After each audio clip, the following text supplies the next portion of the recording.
China is the biggest winner out of tariffs. Tariffs have been a complete disaster for the US economy, but the biggest gift China could possibly imagine. And based on Trump's actions, you can see that there is no clear strategy behind these tariffs. After the Supreme Court shut down Trump's tariffs, Trump immediately responded with a 10% tariff.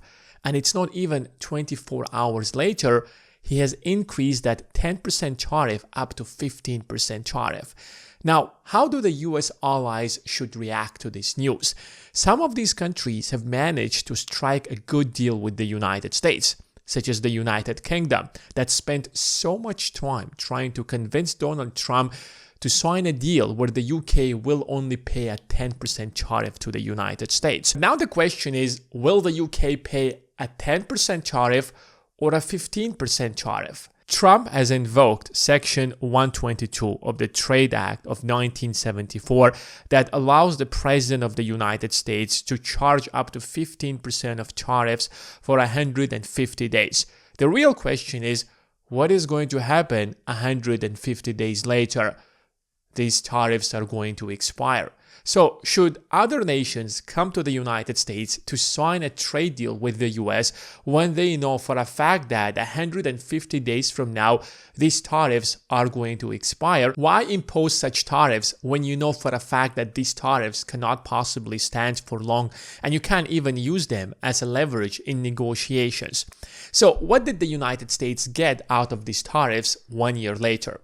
First of all, the United States has successfully ruined its relationships with the rest of the world. And the question comes back at the end of the day, did the United States or did these tariffs actually reduce the trade deficit and help the United States to have a more balanced trade with other nations? If you look at the data, you can see that right after Trump imposed the tariffs, imports have increased substantially because these countries or these companies suddenly realized that we have to import so much into the United States since later, a few months down the road, we will have to pay these huge tariffs, which is why the imports have substantially increased.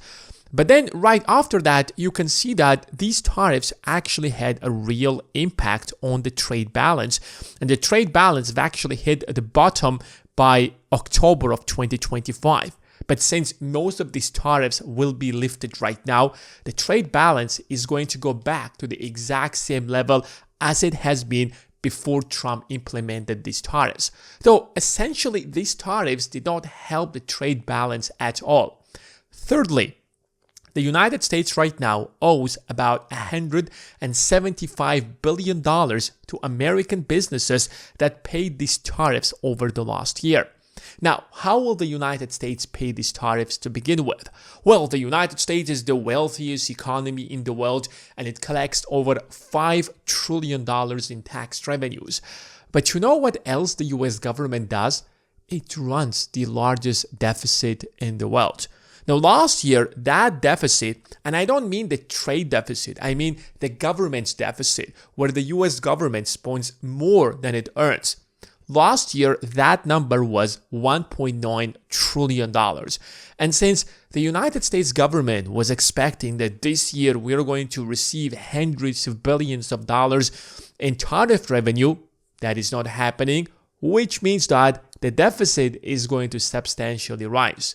Now, secondly, because the US government now has to pay American businesses back the tariffs that it has collected, the deficit is going to substantially rise, at least by $175 billion that the US government now owes to these small businesses. And if the deficit is growing, that means that the national debt is going to grow way even faster than it has been growing previously, because where else the US government is going to take that money from?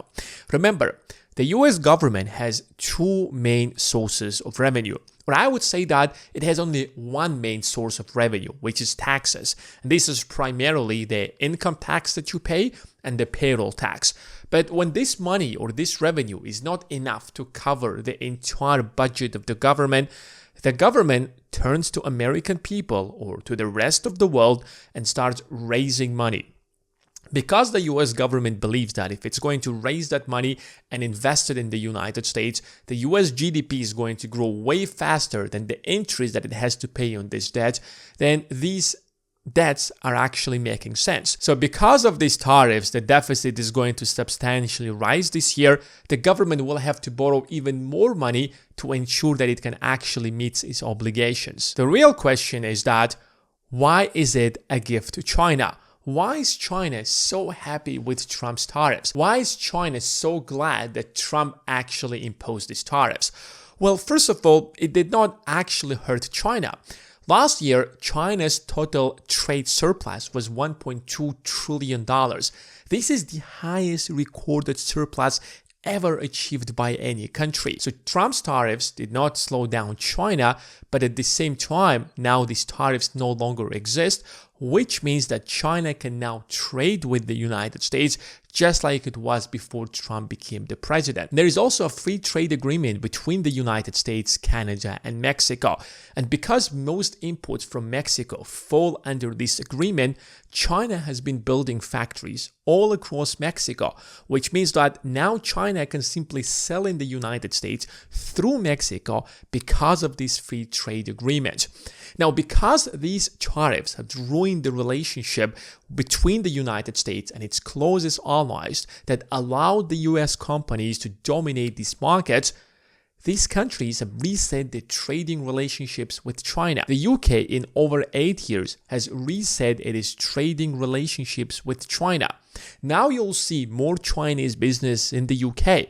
Well, previously, the UK closed its doors for China and was a closest ally to the United States. Now, the same thing is being done by whom? The European Union. Because the United States, or Donald Trump, I would say in particular, has forced the European Union to sign a trade agreement that is way worse than they could possibly imagine. Now, another ally of the United States that is also moving closer to China is Japan. Japan has always been, it's literally like, another state of the United States. But now even Japan is moving closer to the United States. Now, up until recently, the world would look at the United States as the leader of the free trade. But after 2025, now in 2026, nobody in his own mind is going to call the United States the leader of the free trade. In fact, the average tariff last year in China was 6%, while the average tariff in the United States has been 15%. And that includes everything, even the free trade agreements that the United States had with Mexico and Canada. China manufactures a lot of goods much more efficiently than the United States. Take an example, EVs or batteries. And Western markets have been very careful with China because if China is now going to jump all of their EVs into Canada, the European Union, and the UK, American companies such as Tesla are not going to stand a chance, which is why Canada does not actually manufacture EVs, and yet they had a 100% tariff on Chinese EVs, and that allowed US companies to dominate the Canadian market. But what happened a few months ago? The Canadian Prime Minister flies to China and signs a trade deal, and that allows the Chinese EVs to be sold in Canada. And that number will be substantially rising every single year. So Trump's tariffs basically opened new markets for China, while it did not achieve anything for the United States besides just growing the national debt and the government's deficit. When the government is running a deficit, at first it might not actually seem like a big deal, but it's massively contributing to the rising national debt.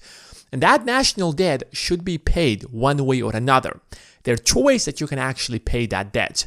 One is basically you start cutting your expenses and you dedicate a small amount of your annual income into paying off the national debt. Just like if you're drowning in debt and you're making money, what you do is that you lower down your standard of living and you start paying off a portion of your income into that debt.